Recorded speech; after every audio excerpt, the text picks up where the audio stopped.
Bandits attacked reclusive gentlemen. They freeze when they see the Duke's crest above the door. The knife blade caught moonlight as it pressed against his throat, and Marcus Thorne did not flinch. He had been waiting for death for 3 years, had invited it, courted it, whispered prayers for it in the darkness of his self-imposed exile. But as the bandit's breath touched his cheek and rough hands searched his pockets, Marcus felt something he had not experienced since the fire, the sharp, bitter taste of wanting to live. Not for himself, for the letter in his desk drawer, still unfinished, for the apology he would never deliver, for the child he had failed to save. Wait, before the next confession unfolds. If this story has already stirred your heart, tell us where you're watching from. To make sure you don't miss the next betrayal, kiss, or redemption, subscribe and join our circle. The next heartbeat might change everything. Now, back to the scene. "Not much on him, Garrett," the younger bandit muttered, tossing Marcus's empty coin purse to the floor. "Told you this was a waste. Place looks abandoned." "Check the study," the leader commanded, his voice like gravel scraping stone. "Man lives this far from town, he's hiding something. Searched every room." Marcus remained motionless in the chair where they had found him, hands bound behind his back with rope that bit into his wrists. The cottage he had called home for these 3 years was small, 4 rooms clustered around a central hearth, all of it thick with dust and the smell of neglect. He had chosen this place precisely because it was forgotten, a gamekeeper's dwelling on the edge of Thornwood lands that no one visited, no one remembered. He had wanted to disappear. The third bandit, a wiry man with a scar bisecting his left eyebrow, returned from the bedroom carrying Marcus's only decent coat, the one he had worn the day he arrived. "Found this. Quality fabric. Might fetch something." "Tear out the lining," Garrett ordered. "Rich men sew jewels inside their clothes." Marcus watched with detached curiosity as they destroyed the coat his brother had commissioned for him 6 years ago, when he had still been someone, when he had still carried the name that mattered. Before the fire, before the screaming, before he had learned that all the wealth and power in England could not save a child from flames. "Nothing," the scarred man spat, throwing the ruined coat aside. "This bastard's poorer than we are." "Then we take what we can and burn the rest," Garrett decided. "Teach the gentry not to—" Wait. The youngest bandit had wandered to the window, where the shutters hung crooked on broken hinges. Moonlight streamed through, illuminating the overgrown path beyond. His voice climbed with sudden alarm. "Garrett, look at this!" Marcus knew what he had seen. The stone marker at the end of the path, half buried in ivy and barely visible unless you knew to look. The carved crest that rain and time had nearly erased but could never fully destroy. "That's—" The young man's face had gone pale. "That's the Duke of Ashford's seal." The temperature in the room seemed to drop 20 degrees. Garrett moved to the window, stared out at the marker, then slowly turned to face Marcus. His expression had transformed from cruel confidence to careful calculation, the look of a predator who had suddenly realized his prey might have teeth after all. "Who are you?" Garrett's voice was softer now, more dangerous. Marcus met his gaze steadily. "No one of consequence. That marker says different." Garrett crossed the room in 3 strides, grabbed Marcus by the collar, hauled him to his feet. "The Duke of Ashford owns these lands, all of them, for 50 miles in every direction." He shook Marcus roughly. "So I'll ask again, who the hell are you?" The truth sat heavy on Marcus's tongue, 3 years of silence weighing it down. He could lie. Could claim to be a servant, a distant relative, anyone but himself. Could preserve the anonymity that had been his only companion in this self-imposed purgatory. But something in the bandit's eyes, fear mixed with desperate bravado, made Marcus suddenly, viscerally, tired of hiding. "I am Marcus Thorne," he said quietly. "Brother to Richard Thorne, the Duke of Ashford. And you, are standing in my house." The words fell like stones into still water, ripples of shock spreading across the three faces before him. The scarred man took an involuntary step backward. The young one looked ready to bolt. Only Garrett held his ground, though his grip on Marcus's collar had loosened considerably. "The Duke's brother," Garrett repeated slowly. "Living in a gamekeeper's cottage, alone, with nothing." "Yes. Why?" The question Marcus had asked himself 10,000 times. The question his brother had shouted through the locked door during those first desperate months. The question he had never been able to answer, because the truth was too enormous, too terrible, too stained with ash and guilt. "Because I deserve nothing more," Marcus said. Silence stretched between them, brittle and strange. Outside, an owl called. The wind rattled the broken shutters. And then, impossibly, Garrett laughed. A short, bitter sound with no humor in it. "Well, ain't that something?" He released Marcus, stepped back, rubbed a hand across his stubbled jaw. "The quality, living like a beggar. There's poetry in that, I suppose." "What do we do?" the young bandit whispered. "If he's really the Duke's brother, then the Duke will come looking for him," the scarred man finished. "And we'll hang, only if they find us," Garrett said, but uncertainty flickered across his face. He turned back to Marcus, studying him with new intensity. "You haven't seen your brother in 3 years? No. Does he know you're here? He knows I'm alive. That's all." Garrett processed this, eyes narrowing. "You're hiding from him." It wasn't a question, but Marcus answered anyway. "Yes." Why would a man hide from his own brother, from a duke who could give him anything? "Because I killed his daughter," Marcus thought. "Because I promised to protect her and I failed. Because I can still hear her screaming and nothing, not prayer, not liquor, not this wretched exile, has ever made it stop." But he said nothing, and his silence was answer enough. Garrett paced to the window and back, energy crackling through him like lightning. His two companions watched him nervously, waiting for a decision that would shape whether they lived or died. Finally, Garrett stopped directly in front of Marcus, so close their faces were mere inches apart. "Here's how this works," he said softly. "You're going to write a letter to your brother. You're going to tell him you need money, a lot of it, 5,000 pounds. You'll say you're in trouble, that you'll explain everything when you see him, but first you need the money delivered here. No guards, no questions." Marcus almost laughed. "He won't come." "He's your brother. I killed his child." The words escaped before Marcus could cage them, raw and terrible in the small room.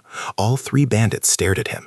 The young one crossed himself. The scarred man's hand drifted to the knife at his belt, as if proximity to such guilt might be contagious. "You," Garrett's voice had gone hoarse, "you killed a child." It was an accident.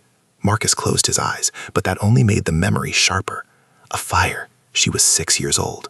I was supposed to be watching her while her parents attended a ball. I fell asleep. When I woke, the nursery was burning. I tried. I went in, I searched, but the smoke. He opened his eyes again, focused on nothing. They found her body the next morning. Richard was going to kill me. Nearly did. His wife had to pull him off. And then I ran, Garrett finished. "No," Marcus laughed, was hollow. "I begged them to let me die, to put me on trial, to hang me, to do anything that would end it. But Richard wouldn't. Said living with what I'd done was punishment enough." He met Garrett's eyes. He was right. The cottage had gone utterly silent. Even the wind seemed to have stopped, as if nature itself held its breath at such confession. Then Garrett said, "Write the letter anyway." "You weren't listening." "I heard every word." Garrett's jaw was set. "And I'm telling you to write the damn letter. Because that money is the difference between my sister living and dying, between my mother eating and starving. I don't care about your guilt or your brother's grief. I care about survival. So you're going to write that letter, and your brother is going to come, and we're going to take what we need." "He won't come," Marcus repeated. But something in his chest had tightened, some small traitorous part of him that still harbored hope. "Then you'll die along with us when we can't pay what we owe," Garrett said flatly. Because the man we borrowed from doesn't accept excuses, and he sure as hell doesn't accept failure. So either your brother loves you enough to forgive the unforgivable, or we all find out together what comes after." Marcus studied the bandit leader, seeing past the desperation to something else, a kind of terrible courage, the willingness to gamble everything on the slim chance that love might prove stronger than loss. It was foolish.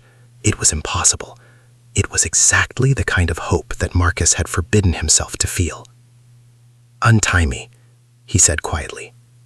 "I'll write your letter." The letter took Marcus an hour to write, not because the words were difficult to find, but because his hands shook so badly he could barely hold the pen.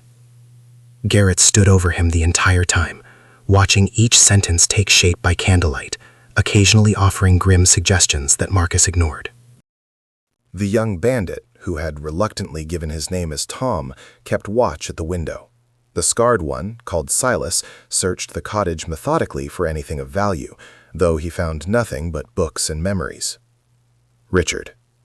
Marcus stared at his brother's name, wondering if Richard would even open a letter bearing his handwriting, or if he would burn it unopened, as he had every right to do. 3 years of silence seems insufficient penance for what I took from you. Yet here I end it, not from courage, but from necessity. I require £5,000 delivered to the old gamekeeper's cottage on the eastern border of Thornwood Lands. Come alone, come quickly. If you ever loved me, if any fragment of brotherhood remains between us, I beg you this one mercy. I will explain everything when you arrive. I remain, though I should not, your brother, Marcus. He set down the pen, the words inadequate and pathetic even to his own eyes. Garrett snatched up the letter, read it with lips moving slightly, then nodded. "It'll do. Tom, you'll ride to Ashford House at first light. Leave this with a servant. Don't wait for a response." "What if the Duke sends guards instead?" Tom asked nervously.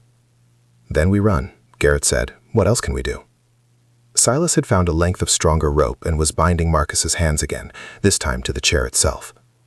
"We should gag him, keep him quiet." "No," Garrett shook his head. "If the Duke comes and finds his brother bound and gagged, he'll know it's a trap. We need this to look," he gestured vaguely, "like a reunion, like Marcus asked him here because he finally wants to come home." "I don't," Marcus said flatly. "You will when I'm through with you." Garrett pulled up a stool, sat facing Marcus. The other 2 bandits settled into their own watchful positions, Tom by the window, Silas by the door. Outside, the night deepened toward that darkest hour before dawn. And Garrett, with the infinite patience of a man who had nothing left to lose, began to talk.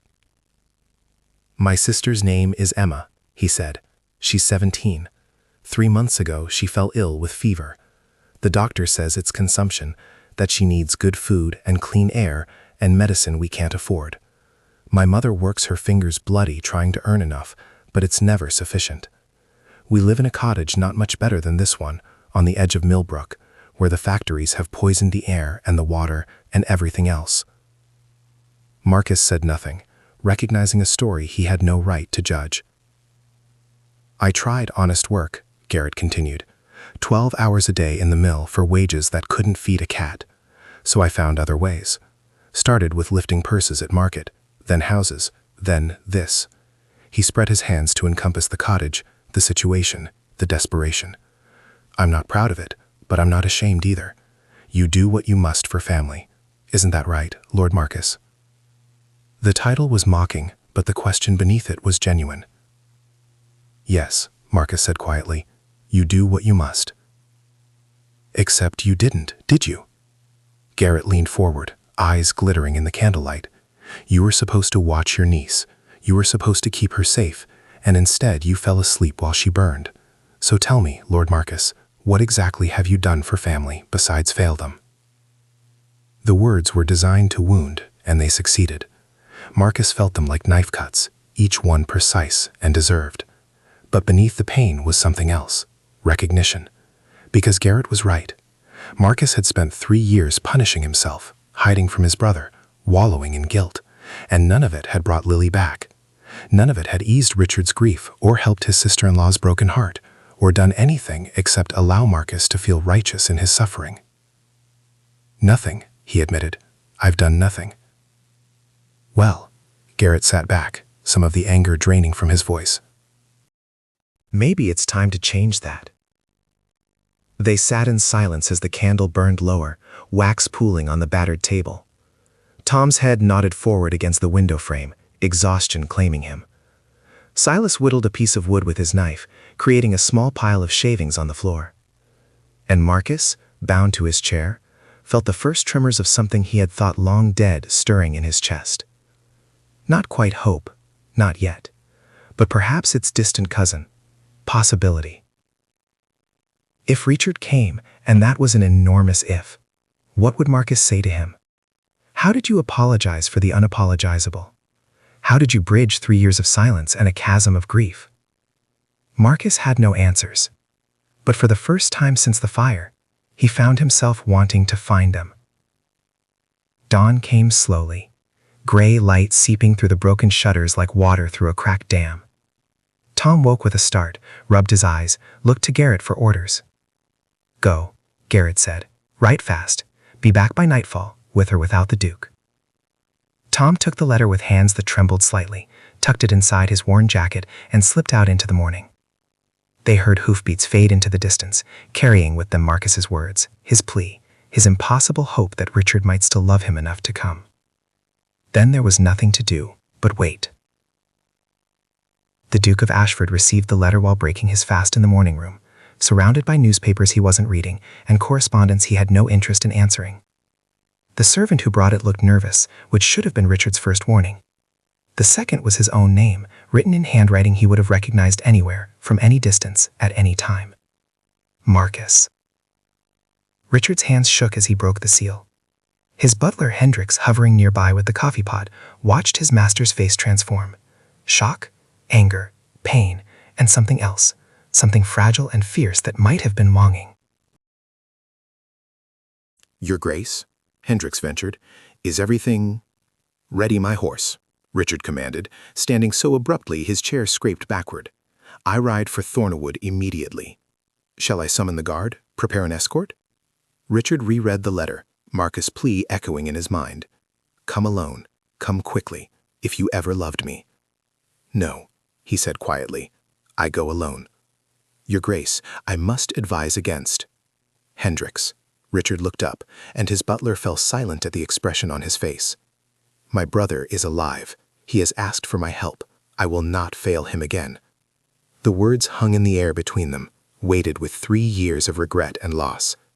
Hendricks, who had served the Ashford family for 30 years, who had been there the night of the fire, who had watched Richard nearly beat his own brother to death in the aftermath, simply nodded.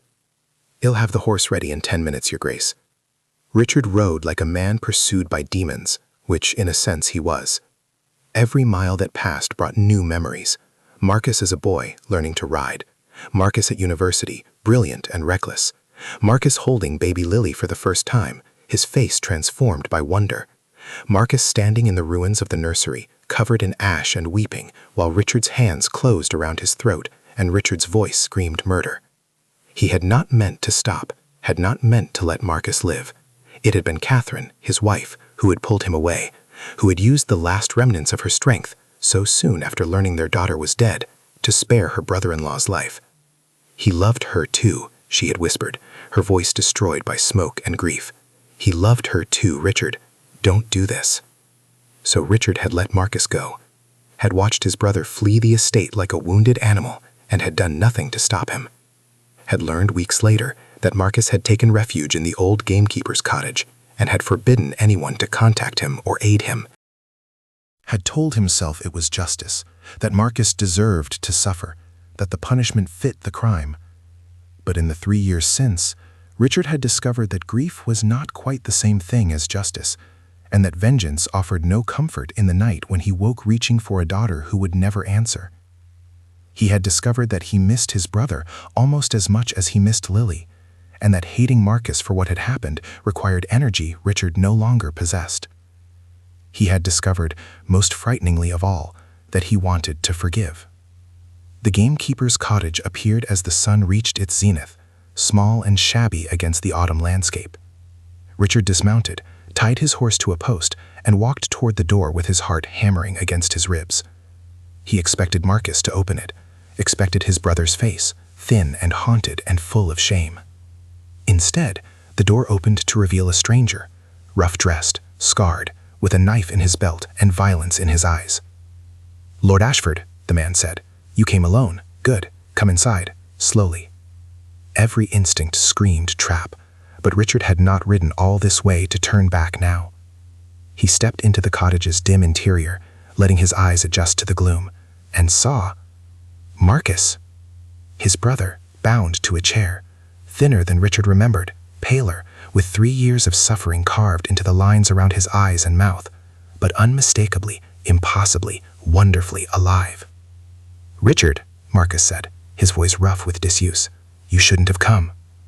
"Well," Richard heard himself say through a throat tight with emotion, "someone had to rescue you from yourself." And despite everything, despite the grief and the guilt and the 3 years of silence, despite even the knife-wielding bandits who had clearly orchestrated this entire meeting, Marcus laughed. A small, broken sound, but real. The scarred man moved to block the door.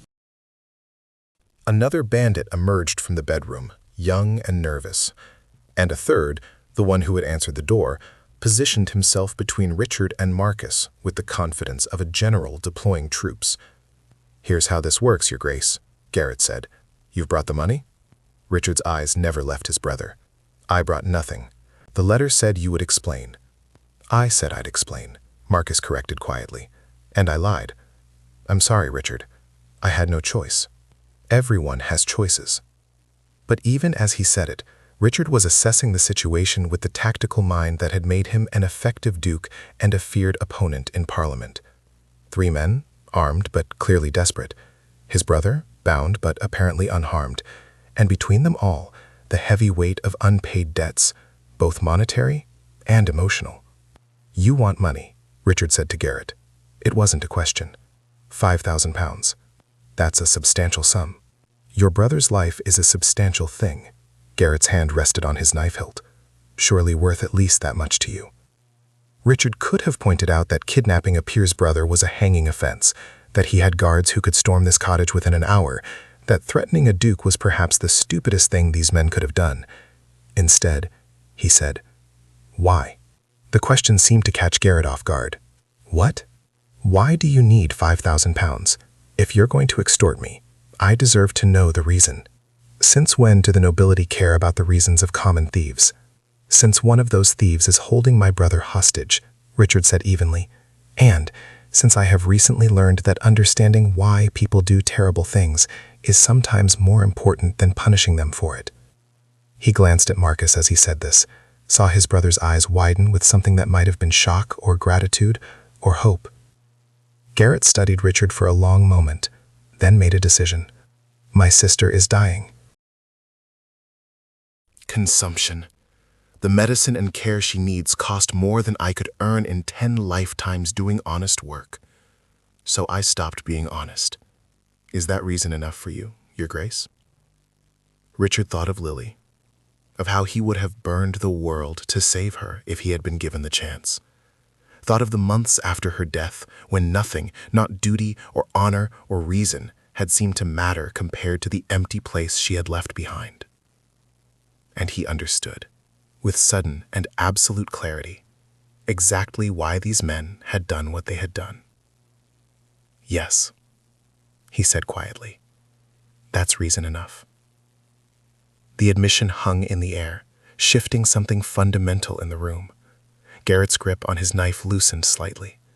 Tom straightened from his slouch against the wall. Silas stopped whittling to stare at the Duke with open astonishment. "You—" Garrett's voice was uncertain now, stripped of its earlier bravado. "You're not going to have us arrested?" "I'm considering it," Richard said. "But first, I'm going to make you an offer. Untie my brother, let us leave unharmed, and I will give you the £5,000 you need. Additionally, I will arrange for your sister to be seen by the finest physicians in London at my expense, and ensure she receives whatever treatment may help her." "Why?" Garrett asked, echoing Richard's own question. "Why would you do that for us?" Richard looked at Marcus, bound and silent, and waiting for judgment that Richard had carried in his heart for 3 long years, looked at his brother, who had made one terrible mistake and condemned himself to a lifetime of penance for it, and felt the last of his anger crumble into something softer, something that might eventually become forgiveness. "Because I understand what it is to love someone so much that their loss destroys you," Richard said, "and because I have learned, too late, that vengeance and punishment solve nothing. They don't bring back the dead. They don't heal the living. They only create more pain, more loss, more people living in cottages in the middle of nowhere because they believe they deserve nothing better." "Richard," Marcus' voice broke on his name.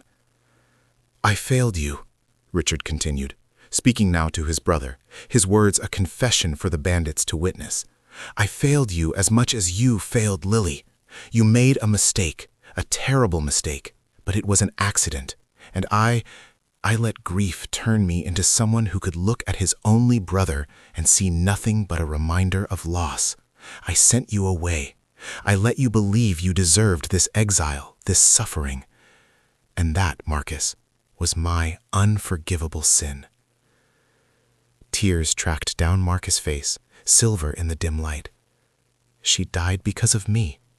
"She died because of a fire," Richard said firmly. "A fire no one could have predicted or prevented. You tried to save her.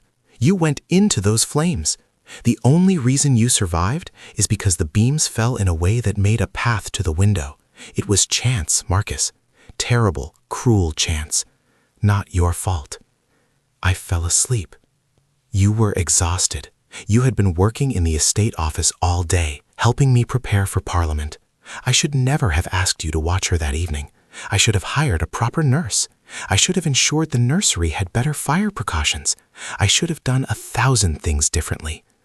Richard's own voice was thick now, his composure cracking. "But I didn't. And then, when the worst happened, I needed someone to blame besides myself.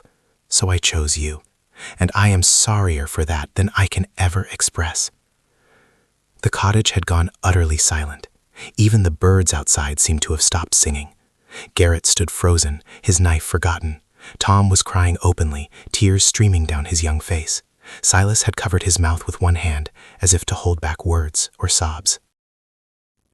And Marcus was staring at his brother as if seeing him for the first time, as if the man before him was both familiar and entirely strange. "You," Marcus struggled with the words, "you forgive me?" "I forgave you 2 years ago," Richard said gently. "I just didn't have the courage to tell you until now." He turned to Garrett, who was blinking rapidly, his own eyes suspiciously bright. "So, here is my offer, and it is genuine. Release us both, and I will help you. I will give you the money, tend your sister, and ask no questions about what happened here today. Or you can continue this hostage situation, and I will be forced to respond as a duke rather than as a man. The choice is yours." Garrett looked at his companions, saw their hope, their desperation, their exhausted desire to stop running. Looked at Marcus, who nodded slowly, and at Richard, who waited with the patience of someone who had finally learned that some things could not be rushed. "Cut him loose," Garrett said to Silas. "We're done here." The rope fell away from Marcus's wrists, leaving red marks that Richard immediately wanted to tend to but resisted the urge. Marcus stood slowly, unsteadily, as if unsure his legs would hold him.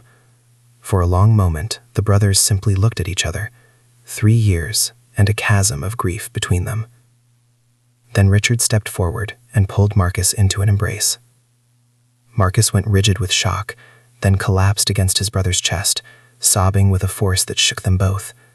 Richard held him, feeling his own tears fall into Marcus's hair, murmuring words that were half comfort and half apology. "I'm sorry," Marcus gasped between sobs. "I'm so sorry, Richard. I would give anything." "I know," Richard said. "I know you would. But we can't change the past. We can only decide what to do with what remains." They stood that way for long minutes while the bandits watched awkwardly, clearly unsure whether to leave or stay, or simply dissolve into the floor from the emotional intensity of the moment. Finally, Marcus pulled back, wiping at his face with shaking hands.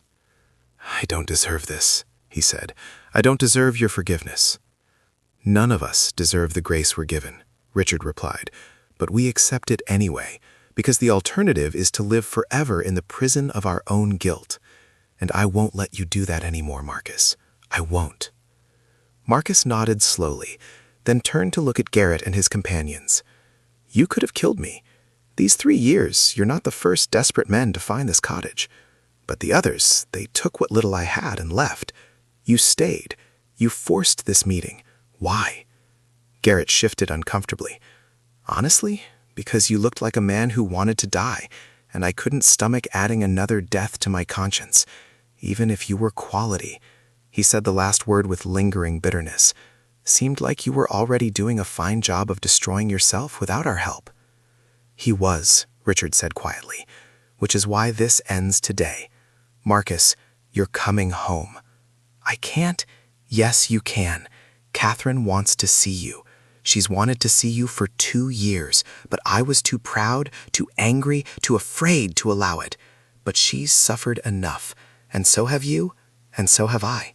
So you will come home, and you will let us help you rebuild your life, and you will stop punishing yourself for a tragedy that no amount of suffering will ever undo." Marcus looked overwhelmed, torn between hope and fear. "What if I can't? What if every time I see you, I remember?"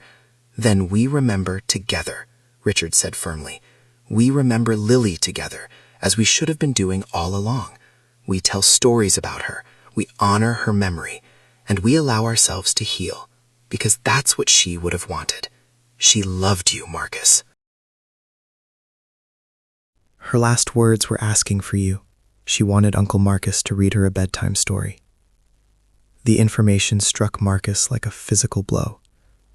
"I didn't know. I couldn't bear to tell you.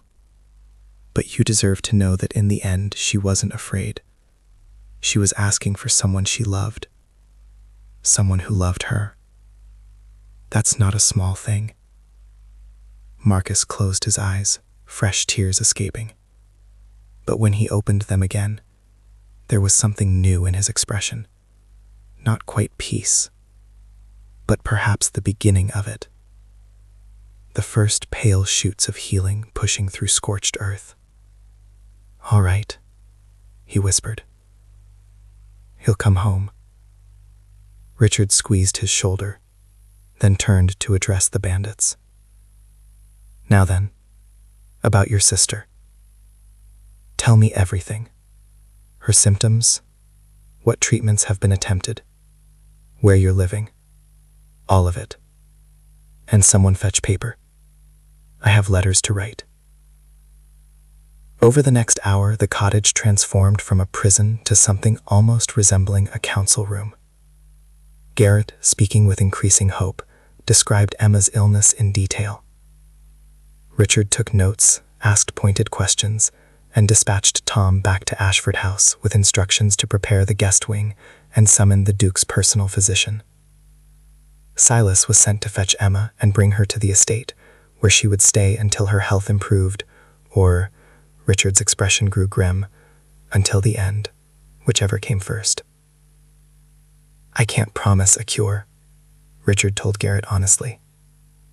"Consumption is a cruel disease, and not even the best physicians can guarantee success.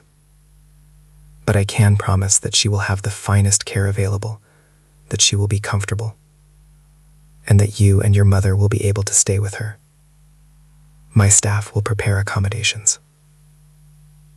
Garrett looked dazed, as if unable to fully process this sudden reversal of fortune. "Why are you doing this? Really?" "Because my brother needs to learn that mistakes don't define us forever," Richard said. And because I need to learn that mercy is not the same as weakness. And because, he paused, choosing his words carefully, because I spent 3 years believing that punishment and distance would somehow make the pain less. They didn't. they only made everything worse. So now I'm trying something different. I'm trying to be the man my daughter believed I was, the father who told her that kindness was the highest form of strength.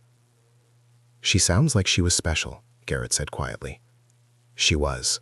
Richard's smile was sad but genuine.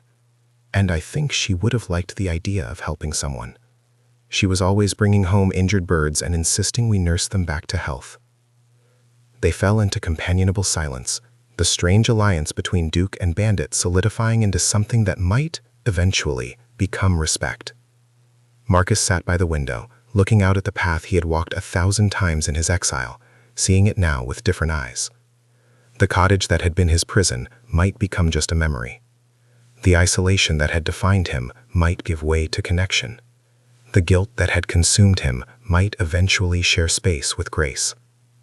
"Richard," he said suddenly, "the money. Do you actually have 5,000 pounds to give them?" Richard waved a hand dismissively. "I am one of the wealthiest peers in England, Marcus. I could give them 10 times that amount and barely notice. The real challenge will be convincing the physicians to take on a patient of Emma's background, but," his smile turned sharp, aristocratic, "I can be very persuasive when I choose to be." "That's what I'm afraid of," Marcus said, but there was warmth in his voice, the first hint of their old camaraderie stirring back to life. By the time Tom returned with a carriage and supplies, the sun was setting, painting the cottage in shades of amber and gold. They loaded Marcus's few possessions, mostly books, all of them covered in dust, and prepared to leave. Marcus paused at the threshold, looking back at the space that had held him for 3 years. "I should feel relieved," he said to Richard, "but instead, I feel terrified." "That's because you're still alive," Richard replied. "Terror is a privilege of the living. The dead feel nothing." "Wise words from my brother the Duke." "Stolen words from my wife the philosopher," Richard corrected. "Catherine has many thoughts about grief and healing. You'll hear them all, I'm sure, once we get you home." They climbed into the carriage, Garrett and his men riding alongside as unlikely escorts. As the wheels began to turn, carrying them away from the cottage and toward Ashford House, Marcus felt something shift in his chest, the weight he had carried, beginning, finally, to lighten. "Richard," he said into the darkness of the carriage, "thank you." "Don't thank me yet," Richard replied. "Catherine is going to make you talk about your feelings, extensively. It's her favorite form of torture." Despite everything, Marcus laughed, and in that sound, rusty and uncertain but real, was the first true note of hope either brother had felt in 3 years. Emma Whitmore was dying, and she knew it. The physicians danced around the truth with their careful words and optimistic projections, but Emma could feel it in her bones, the weakness spreading, the cough that brought blood, the fever that never quite broke. She was 17 years old, and she was dying. So when her brother arrived with wild stories about dukes and forgiveness and a miraculous rescue, Emma didn't quite believe him. Even when they bundled her into a carriage, far finer than anything she had ever ridden in, and carried her to an estate so grand it looked like something from a storybook, she remained convinced this was all some elaborate fever dream. But then the Duchess of Ashford came to visit her in the guest room where Emma had been installed, and everything changed. Catherine Thorne was beautiful in a way that seemed to transcend physical appearance, as if grief had refined her into something both fragile and impossibly strong. She sat beside Emma's bed with the ease of long practice, arranged the flowers she had brought in a vase, and smiled. "Emma," she said gently, "I'm so glad you're here. How are you feeling?" "Like I'm dreaming," Emma admitted. Her voice came out hoarse from coughing. "Your Grace, I don't understand why you're doing this. My brother, he held yours hostage. He threatened him. And yet you've welcomed me into your home like I'm someone important." Catherine took Emma's hand, her grip warm and steady. "You are important. You're a young woman who deserves every chance at life, and if we can provide that chance, we will. As for your brother," she paused, choosing her words carefully, "he did what he thought necessary to save you. That desperation, that fierce love, I understand it. We all do. Because of your daughter," Emma said softly. She had heard the story from Garrett, whispered in the carriage on the way here. Pain flickered across Catherine's face, but she didn't look away. Yes, because of Lily. I would have done anything to save her, broken any law, threatened any person, bargained with any power. Your brother's crime was loving you too much to let you go. How can I condemn that when I would have done the same? Emma felt tears sliding down her cheeks. I'm sorry for your loss, Your Grace. And I'm sorry you're suffering, Catherine replied. But while you're here, you won't suffer alone. The physician will be by this evening to examine you properly. We'll do everything possible to help you heal. And in the meantime, she squeezed Emma's hand. In the meantime, you are not an obligation or a burden. You are our guest. You are welcome. And you are cared for. Do you understand? Emma nodded, unable to speak past the lump in her throat. Catherine stayed with her for another hour, talking about everything and nothing. The gardens, the upcoming winter season, a book she was reading. Easy, gentle conversation that made Emma feel less like a dying girl and more like someone who still mattered, who still had value beyond her illness. When Catherine finally left, Emma lay back against pillows softer than clouds and allowed herself, for the first time in months, to feel something other than despair. She allowed herself to feel hope. Marcus's return to Ashford House was both easier and harder than he had anticipated. The staff welcomed him with genuine warmth, which somehow made everything worse. He didn't deserve their kindness, their smiles, their obvious relief at seeing him home. But he accepted it because Richard had asked him to, and because refusing would have been another form of cowardice. Catherine greeted him in the drawing room with tears streaming down her face, and no words at all, just a fierce embrace that spoke everything she couldn't say. Marcus held her and apologized into her hair, and she shook her head and whispered, "No more apologies, only forward now, only healing." The guest wing, where Garrett and his mother and Emma had been installed, occupied the eastern side of the house, far enough from the family quarters to grant privacy, but close enough to receive immediate assistance if needed. The Duke's physician, a stern man named Dr. Morrison, examined Emma that evening and emerged looking grave. "The consumption is advanced, Your Grace," he told Richard and Catherine in the study. Marcus, present at Richard's insistence, listened with a heavy heart. "Her lungs are significantly compromised. I won't lie to you, her chances are not good. But with rest, proper nutrition, fresh air when she can tolerate it, and certain medications I can provide, there's a possibility. Small, but real." "That's all we're asking for," Catherine said. "A possibility. A chance." "Then, well, do everything we can," Dr. Morrison promised. "But you should prepare the family. This could end badly, despite our best efforts." After the physician left, the three of them sat in silence, bound by shared experience. They all knew what it meant to watch someone you loved slip away. They all understood the particular cruelty of helpless waiting. "Richard," Marcus said finally, "why are you doing this? Truly, these people held me hostage." "Because you asked me to come," Richard replied simply. "Because in that letter, beneath the words you wrote at knife point, I heard my brother asking for help, and I've spent 3 years regretting that I didn't help you when you needed it most. I won't make that mistake again." "We were both drowning," Catherine added softly. "After Lily died, we were both so consumed by grief that we couldn't see past it, couldn't see you drowning too, couldn't recognize that what you needed wasn't punishment, but support." She looked at Marcus with eyes full of regret. "I pulled Richard off you that night, but then I let you leave. I let you exile yourself. I told myself you needed space to grieve, but really," her voice broke, "really, I was just too broken to fight for you. And I'm sorry, Marcus. I'm so desperately sorry." Marcus crossed to her, knelt beside her chair, took her hands in his. "You had just lost your child. You owed me nothing." "I owed you everything," Catherine corrected. "You were family. You loved Lily. You were hurting, and I abandoned you when you needed me most. So now, with Emma, with Garrett, this is our chance to do better, to be better, to honor Lily by showing mercy instead of judgment." "She would like that," Marcus agreed quietly. "She was always trying to save things. Remember the baby bird?" Catherine laughed through her tears. She insisted we keep it in her room until it could fly, drove the nurses mad. It made a nest in her dollhouse, Richard added, smiling at the memory. She was so proud.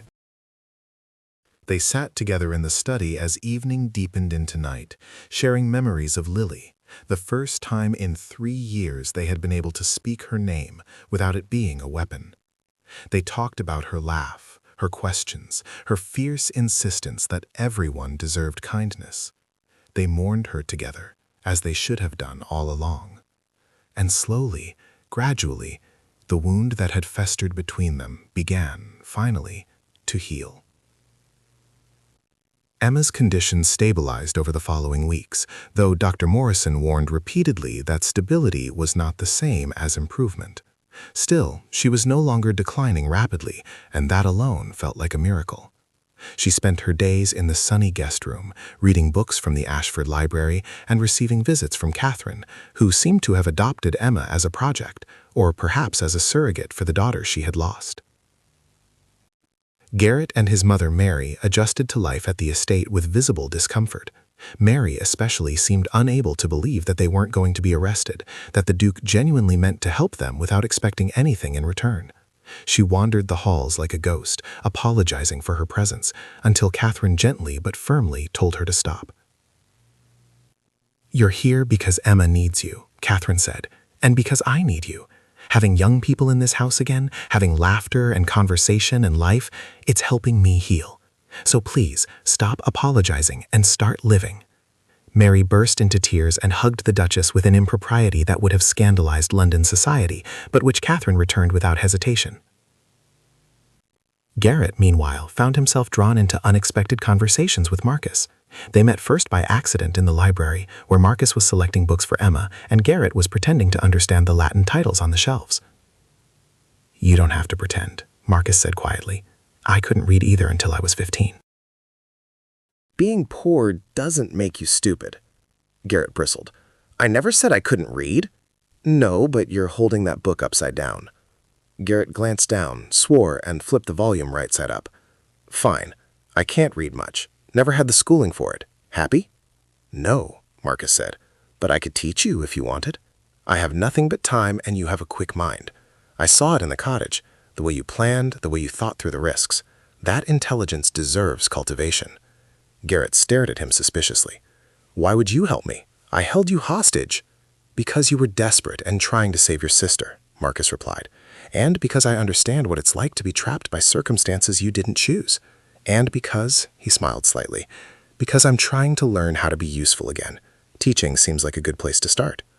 So began a strange tutorship, with Marcus and Garrett meeting daily in the library while Marcus taught letters and numbers and eventually more complex subjects. Garrett proved to be an excellent student, quick, curious, hungry for knowledge he had never had access to before. And Marcus discovered that having someone depend on him for something other than tragedy was remarkably healing. "You're good at this," Garrett said one afternoon, working through a particularly difficult passage. "Were you a tutor before?" "No," Marcus said. He paused, realizing he had no idea how to describe what he had been. "A brother, a gentleman, a failure. I was supposed to help Richard with the estate management. I was good with numbers, with logistics. But after Lily," he trailed off. "After Lily, you decided you didn't deserve to be good at anything," Garrett finished. "I understand that impulse, but it's stupid." Marcus laughed despite himself. "Is it?" "Yeah. Being good at things doesn't depend on whether you've made mistakes. It just is. You're either skilled or you're not.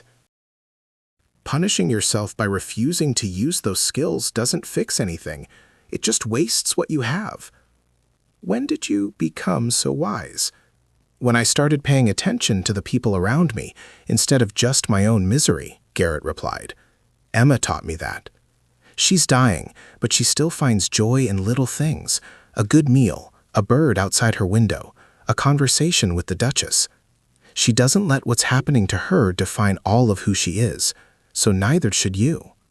Marcus sat back, struck by the simple truth of it. He had let his guilt define him so completely that he had forgotten he was anything else: brother, uncle, scholar, friend. He had made his identity synonymous with his worst moment, and in doing so, had diminished both himself and the memory of the niece he had loved. Thank you, he said quietly. I needed to hear that. Then we're even, Garrett replied. You're teaching me to read.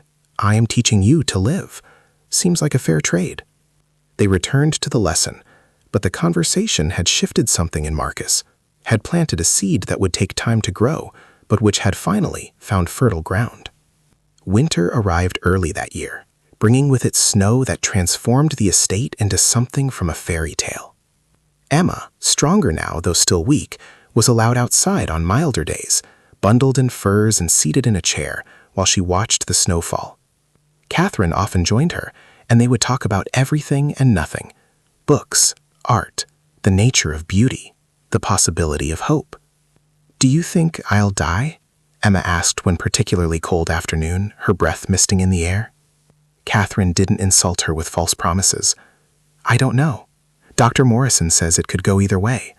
But I know that right now, in this moment, you're alive, and that matters. Does it get easier? Emma parsed. The fear of dying? No, Catherine admitted. But you learn to carry it differently. You learn to hold it alongside other things: joy, love, wonder, gratitude. The fear doesn't disappear, but it stops being the only thing you feel. I'm grateful, Emma said suddenly, turning to look at Catherine.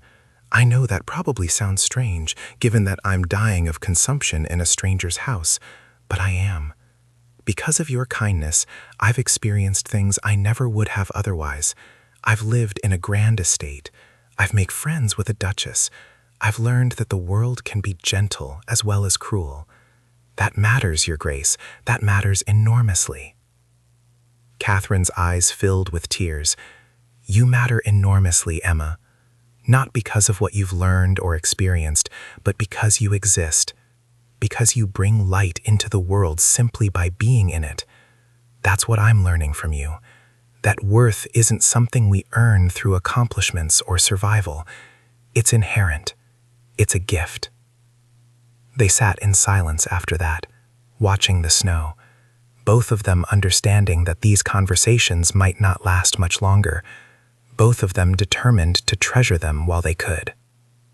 Inside, Richard and Marcus were reviewing estate accounts in the study, a task they had begun sharing, tentatively rebuilding the partnership they had once had. Marcus had proven that his skills with numbers hadn't diminished during his exile. If anything, they had sharpened through years of having nothing else to focus on. You should come to London next season, Richard said, reviewing a ledger Marcus had balanced perfectly. Marcus hesitated. London society would devour me alive. The brother who killed the Duke's daughter, suddenly restored to favor? The gossip would be merciless. Let them gossip, Richard said firmly. They don't know you. They don't know us. And honestly, I don't care what they think anymore. I wasted 3 years caring about appearances, about maintaining dignity, about all the things that seemed important but weren't. I'm done with that, Marcus. I want my brother back. I want my life back. And if society doesn't approve, they can go to hell. Marcus smiled at the vehemence in Richard's voice. Catherine is rubbing off on you? Catherine is the only reason I'm still sane, Richard corrected. She's the one who kept insisting we needed to forgive you, to bring you home. I was too proud, too stubborn, but she never gave up. She's more resilient than both of us combined. She loved Lily so much, Marcus said softly. I can't imagine how she functions. She functions by helping others, Richard replied, by choosing to see pain as something that connects us rather than isolates us, by refusing to let grief make her cruel. I'm learning from her. We both are. A knock at the door interrupted them. Hendricks entered, looking grave. Your Grace, Dr. Morrison is here. He says it's urgent. It's about Miss Emma. They found the physician in Emma's room, where she lay pale and gasping, blood staining her lips. Garrett knelt beside her bed, holding her hand, his face streaked with tears. Mary stood behind him, one hand on her son's shoulder, the other pressed to her mouth. The hemorrhage started an hour ago, Dr. Morrison said quietly to Richard. I've done what I can, but... He shook his head. It won't be long now. Catherine appeared in the doorway, took one look at the scene, and moved immediately to Emma's side. She sat on the edge of the bed, took Emma's other hand, and began speaking in a low, soothing voice. Comforting words, promises that Emma wouldn't be alone, assurances that she was loved. "You do matter," Catherine said firmly. "You matter more than you know." "Tell Garrett," Emma coughed, winced. "Tell him to keep learning, to use the education Marcus gave him, to build something better than what we had." "Tell him yourself," Catherine urged. "He's right here." But Emma's eyes had already closed, her breathing growing shallower. Garrett pressed his forehead to her hand, his shoulders shaking with silent sobs. Mary joined him, wrapping her arms around her son, the two of them holding vigil as their beloved daughter and sister slipped away. Marcus watched from the doorway, transported back 3 years to another deathbed, another loss. But this time, he wasn't alone. Richard stood beside him, solid and present. And when Emma took her last breath, quiet and peaceful, surrounded by love, Marcus felt his brother's hand grip his shoulder, anchoring him. "She was brave," Richard said quietly. "She faced her death with more grace than most people show in their entire lives." "Yes," Marcus agreed. "She did." They stayed while Dr. Morrison confirmed what they all knew, while Garrett and Mary said their final goodbyes, while Catherine arranged for Emma to be laid out properly. They stayed because abandoning the living to their grief was no longer something either brother could countenance. They stayed because it was right. Later, in the study with Brandy neither of them wanted, Richard said, "I'm glad she had these weeks. I'm glad she didn't die alone in that cottage, afraid and in pain." "Because of you," Marcus replied, "because you chose mercy over judgment."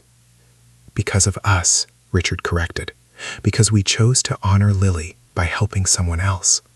And in doing so," he paused, searching for words. "In doing so, I think we helped ourselves too. We remembered how to be human, how to care about more than our own pain." Marcus nodded slowly. "Emma reminded me of Lily. That fierce spirit, that determination to find light even in darkness." "Yes," Richard agreed. "I saw it too." They sat in silence, mourning a girl they had barely known, but who had, in her brief time at Ashford House, taught them all something about courage and grace. Emma was buried in the Ashford family plot, which scandalized exactly no one because no one outside the estate knew it had happened.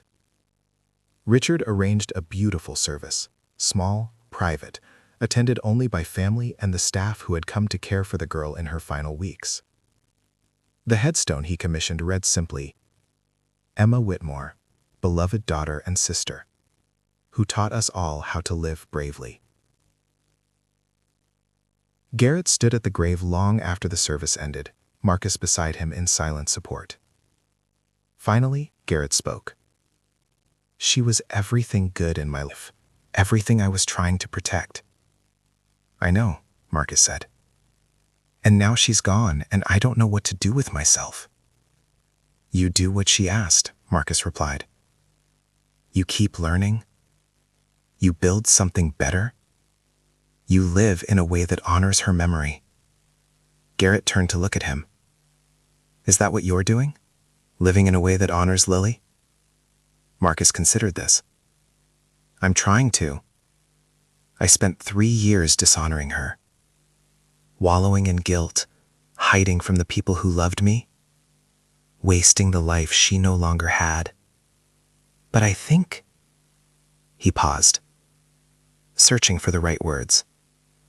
"I think Lily would rather I used my life to help others, to be present for my family, to find purpose beyond my mistakes.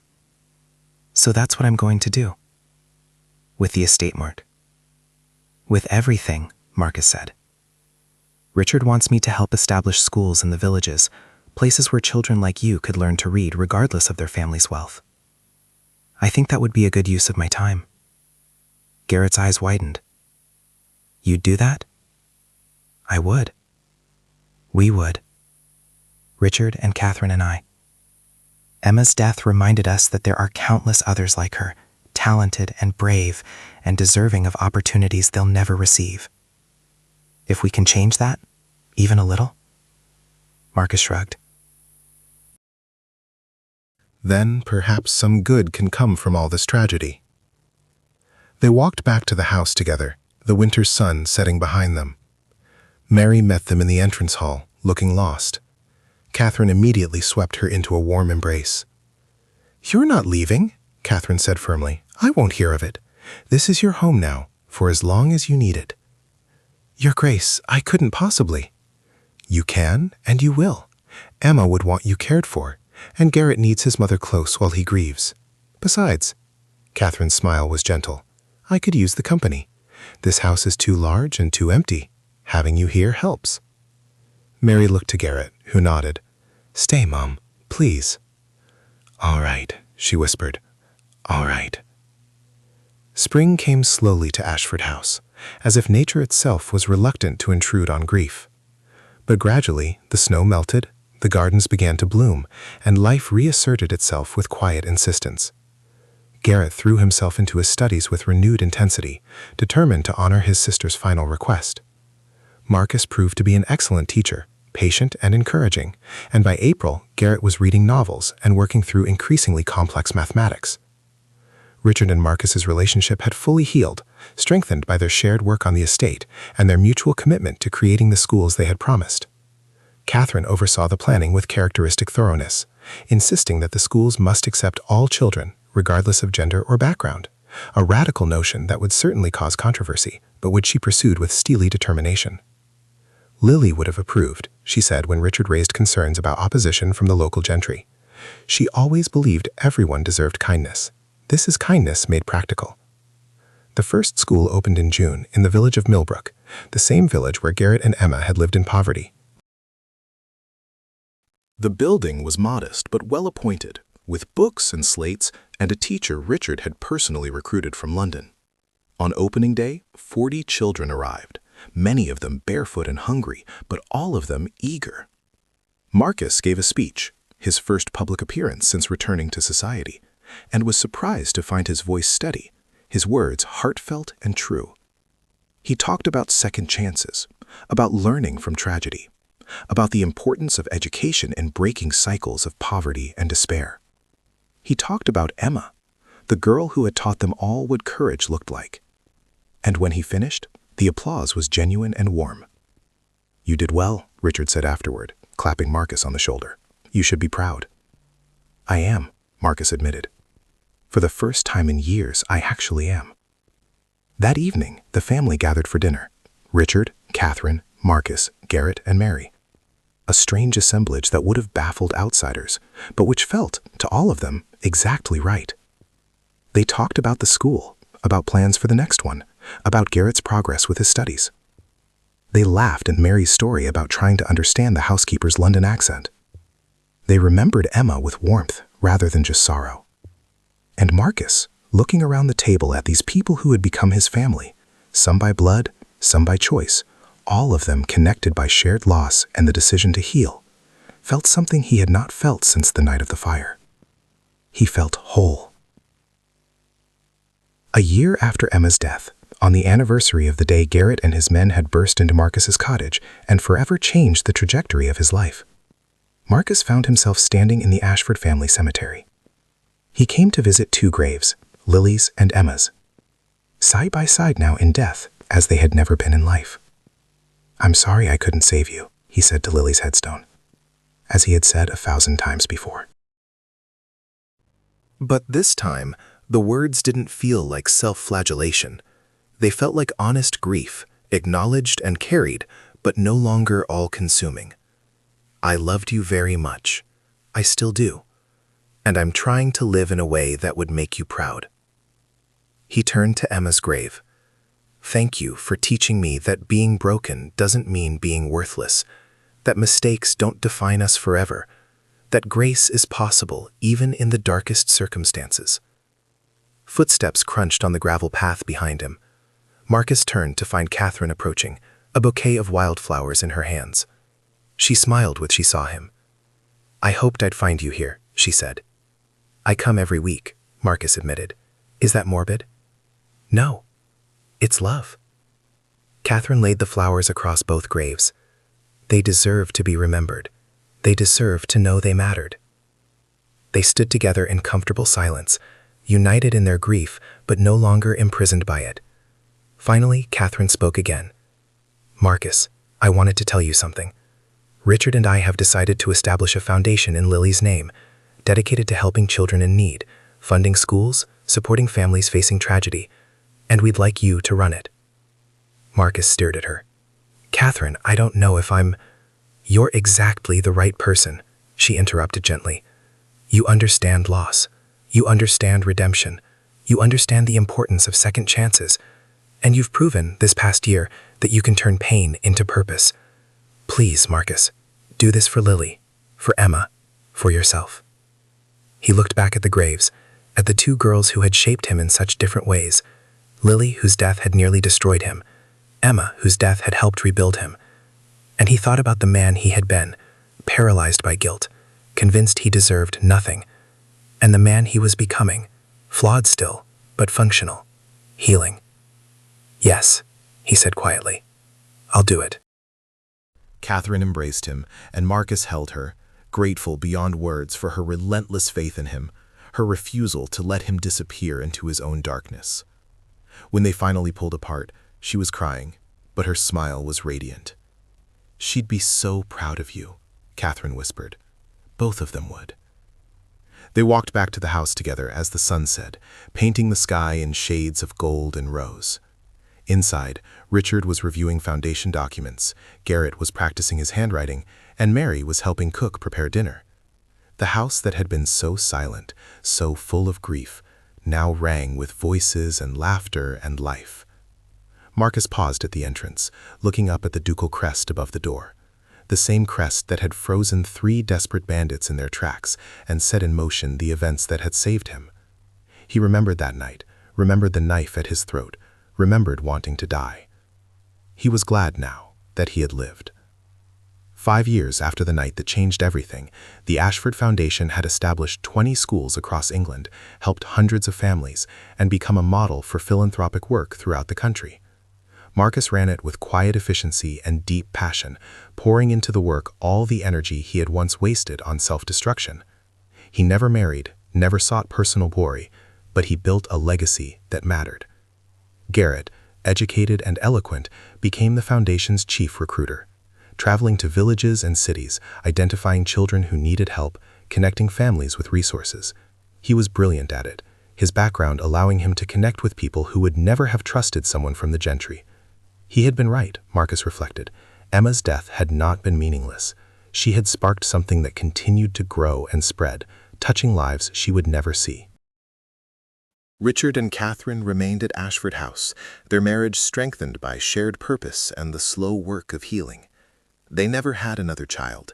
Catherine said she wasn't ready, might never be ready, and Richard respected that. But they poured their parental love into the Foundation's work, into the children they helped. It wasn't the same as having Lily. Nothing would ever be the same as having Lily. But it was good. It was enough. And sometimes, on quiet evenings, the extended family would gather in the drawing room. Richard, Catherine, Marcus, Garrett, Mary, and they would talk about those they had lost, about Lily's laugh and Emma's courage, about the fire and the cottage and the night that had brought them all together, about mistakes and forgiveness and the hard, slow work of becoming whole again. "Do you ever regret it?" Marcus asked Richard one such evening. "Helping us that day? Taking in the people who had threatened you?" Richard considered the question seriously. No. That decision, choosing mercy over vengeance, grace over judgment, it saved me as much as it saved you. It reminded me that love is stronger than loss, that healing is possible even when it seems impossible, that the best way to honor the dead is to fiercely, stubbornly choose life. Emma would agree, Garrett said quietly. She always chose life, right up until she couldn't anymore. So did Lily, Catherine added. Every moment of her short time here, she chose joy and kindness and wonder. We honor them by doing the same. They raised their glasses in silent toast, to the dead and the living, to mistakes and redemptions, to all the ways that broken people could come together and, slowly, painstakingly, build something beautiful from the shards. Outside, snow began to fall again, soft and silent, blanketing the estate in white. Inside, the fire crackled, and voices rose in conversation and laughter, and the house that grief had nearly emptied was full once more. Full of life. Full of hope, full of love that had learned, through terrible trial, how to grow strong in the broken places. And in the family cemetery, 2 graves stood side by side, marked with flowers that were refreshed weekly, tended with care by people who refused to forget. 2 girls who had never met, but who were connected forever by the lives they had touched and the lessons they had taught. That love was worth fighting for. That grace was always possible. That even in our darkest moments, redemption could find us, if we were brave enough to accept it. And that sometimes, the worst night of your life was also the beginning of your salvation.